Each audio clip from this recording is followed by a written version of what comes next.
también queríamos traer en el día de hoy un tema que se estuvo conversando esta semana, el día 16 de abril, justamente en un anexo de la Cámara de Diputados de la Nación, convocados por la diputada por el Frente para la Victoria, Laura Alonso. Fueron convocados una serie de educadores, pedagogos, docentes, representantes de gremios, para hablar acerca de una modificación que se quiere realizar en uno de los artículos de la Ley de Educación Nacional, que es justamente el artículo 97, que habla de acerca de de facilitar o no los resultados de las evaluaciones que se realizan en las instituciones educativas a nivel público, ¿no? Y bueno, hay un proyecto presentado justamente por los diputados Karina Banfi y José Ricardo de la UCR Cambiemos, que plantea ampliar la información justamente que se difunde con relación a los resultados de las evaluaciones educativas, incluyendo la difusión de los datos de las instituciones hoy resguardadas por la Ley de Educación Nacional. Por eso es que convocamos a Mónica Fernández País, quien estuvo también en esa reunión del 16 de abril. Buenos días, Mónica, ¿cómo estás? Buenos días, Elena, ¿cómo te va? ¿Cómo les va a todos? Bien, gracias por estar con nosotros acá en Sintonía Educar esta mañana. Mónica Fernández País es doctora en educación y trabajó en el nivel inicial de la Ciudad de Buenos Aires por 20 años y desde hace 10 en el nivel superior. Actualmente es directora académica del postítulo de Políticas de Infancia en el número 2 en convenio con UTE Cetera y docente e investigadora de la Facultad de Humanidades y Ciencias de la Educación de la Universidad Nacional de La Plata. Bueno, estamos acá, un poco te convocamos porque estuvimos juntas allí en esa reunión que se realizó esta semana en el anexo de la Cámara de Diputados, ¿no? Para hablar acerca de esta modificación que se quiere realizar del artículo 97, ¿no? Este proyecto que se ha presentado, y queríamos saber cuáles son tus consideraciones acerca de la posibilidad de la modificación de este artículo, Mónica. Mira, Elena, me parece que es interesante, volver a la escena de la reunión del lunes pasado en el anexo de la Cámara de Diputados y pensar que la seriedad que tiene, ¿no?, este intento de pequeñas reformas, de pequeñas modificaciones que van a tallar en un proyecto más grande que era nuestra Ley Nacional de Educación. Me parece que lo que se planteaba allí en relación a la facilidad que tendría cualquier investigador en encontrar los datos reales de los niños, jóvenes que asistan a las escuelas ranqueadas y por lo tanto violar las leyes de privacidad, la Ley de Derechos del Niño, al igual que las preocupaciones por intentar llevar la discusión a una cuestión, digamos, de logros, de expectativas de enseñanza y de aprendizaje que sacan a los niños del contexto en el cual aprenden, son algunas de las cuestiones más interesantes que se dijeron allí. Yo creo que el planteo que hizo Adriana Puigros en relación a la facilidad de acceder a los datos y el planteo de Leandro Botinelli en relación a los estudios que hay hechos que dan cuenta de que incide en la formación de los niños, su condición social, más que las prácticas educativas a las que asisten en las escuelas, son como los dos nudos en los que habría que apoyarse para analizar este intento de reforma, ¿verdad? Uh-huh. Ahora, quiero llamar la atención en relación, yo comencé el programa hablando de un próximo paro docente la semana que viene, ¿no?, en la provincia de Buenos Aires por el tema paritario fundamentalmente, y Y bueno, estaba pensando qué vínculo puede tener, ¿no? Que justamente este proyecto de ley se presente en el medio de un conflicto salarial como el que se sigue viviendo después de 2 meses de clase, ¿no? Exactamente. En realidad uno podría sintetizar quizás de manera salvaje y decir, bueno, de una manera solapada y sin asumir los riesgos y los costos políticos de decir voy a cambiar la Ley Nacional de Educación, que fue producto de un largo consenso en la sociedad argentina, este gobierno hace pequeños trayectos para finalmente producir ese efecto, que es terminar con nuestra Ley Nacional de Educación actual.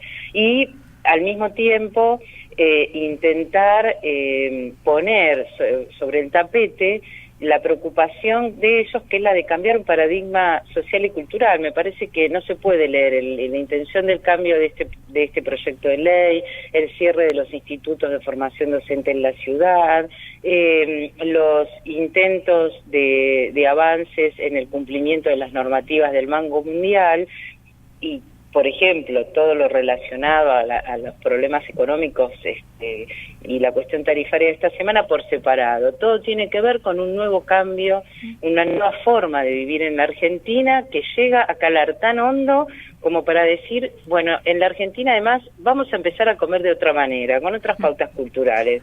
Y ahí yo te traigo algo que quizás no tiene que ver con esta pregunta inicial, pero que sí tiene que ver con la vida real de todos nosotros, que es sacar las paneras de la ciudad de Buenos Aires de la comida de los chicos, o sea, enseñarles a empujar el arroz y la carnecita, como le decimos los maestros, de otra forma, que no es más con el pan, ¿no? Como hacen otras culturas, como pasa, por ejemplo, en la cultura china, que no usan el pan para empujar el arroz.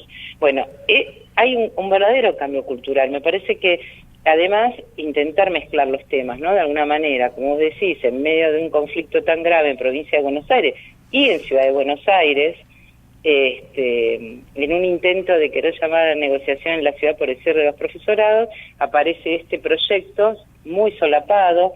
Los maestros y maestras y profesores de la Ciudad de Buenos Aires y del resto del país, muchísimos no tenemos información acerca de este proyecto de ley, porque lo que están intentando es cambiarnos la manera de pensar la vida cotidiana en las escuelas, ¿no? Creo que es algo así. Es algo así. Y en un momento, porque quería volver un poquito a esta posibilidad que tras el nombre de transparencia, ¿no? Parece que tendríamos que transparentar nuestros datos personales, privados, el de las escuelas, el de los docentes. Pensaba en un marco más general, ¿no? Todo lo que viene pasando con Facebook y la difusión de los datos personales a nivel global, ¿no? Es decir, que empieza como a ser patrimonio de todos lo privado, una cosa absolutamente increíble, ¿no? Porque se empiezan a plantear estas cuestiones a partir de las escuelas y de las instituciones educativas, en este caso. ¿Cuál es la finalidad según tu criterio? Yo creo que hay que leer el problema quizás en los términos que lo plantea Jorge Alemán, o sea, pasamos de aquella sociedad disciplinar de la que nos hablaba Michel Foucault a una sociedad de control, ¿no? Todos nuestros datos están al servicio de las corporaciones, todas nuestros gustos, nuestros deseos, nuestras inclinaciones al servicio del mercado, y también al servicio del control de las conciencias y las almas, diríamos, en términos que ya están en desuso. Pero hay una intención de un control excesivo, ¿no? O sea, el hecho de que ellos apoyen la idea de modificar este artículo para que las familias tengan información acerca de las escuelas, para que sean transparentes los datos del rendimiento. Finalmente, ¿a qué sujeto pretende interpelar? ¿Quiénes son los que van a atender que tal escuela está mejor ranqueada que la que está a 10 cuadras? Y detrás de eso, ¿qué se viene? Una intención de volver a la idea de darle vouchers a las familias para que elijan la escuela pública.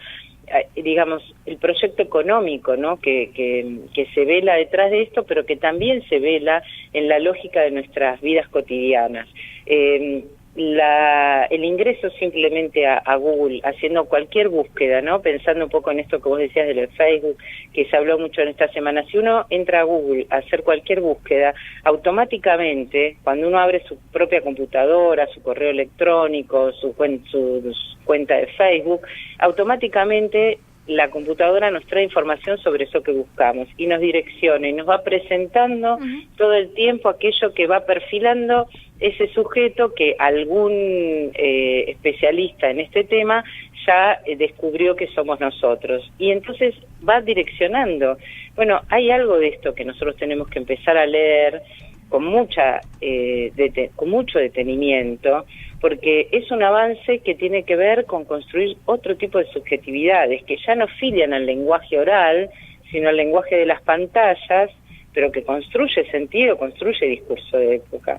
Si uno entra a las páginas web donde hay material, por ejemplo, para la primera infancia, uno se puede encontrar como los mismos juguetes que se ofrecen a los niños, al mismo tiempo tienen una aplicación que permite ver cómo ese juguete se puede usar para jugar. Entonces los niños se la pasan frente a las pantallas viviendo una suerte de juego virtual, tal cual, en manos de adultos.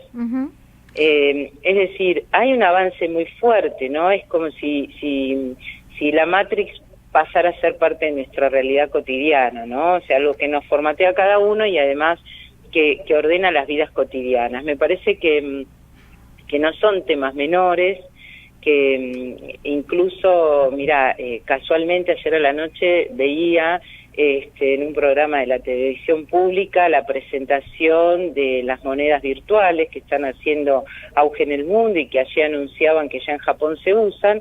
Digamos que nosotros tenemos que poder leer esto más largo, no mirar solamente lo que pasa con ese intento de publicitar la información que nuestra ley nacional protegía de manera clara y contundente, sino ponernos a todos nosotros en un escenario de circulación de nuestras propias vidas que dejan ya de ser privadas, ¿no? O sea, es como un capitalismo que defiende la propiedad privada, pero no las vidas privadas, ¿no? Si fuéramos a eso. Exactamente, la difusión de datos sensibles personales que no pueden estar circulando por cualquier lado en realidad y que están circulando como tendencia mundial en este momento y que me parece que no termina acá, porque nuestro programa sí se va terminando, Mónica, nos ha quedado poco tiempo, pero te propongo que volvamos sobre estos temas en próximos programas, porque creo que hay mucho más para decir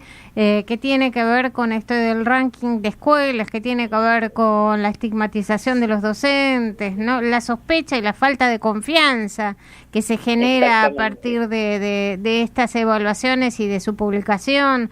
Es decir, creo que hay muchas cuestiones implicadas en este intento de nuevo proyecto, digamos, para que este artículo particularmente de la Ley de Educación Nacional sea modificado. Así que te propongo para otra audición para que vengas a charlar más profundamente sobre este tema. ¿Qué te parece? Me parece bárbaro, Elena.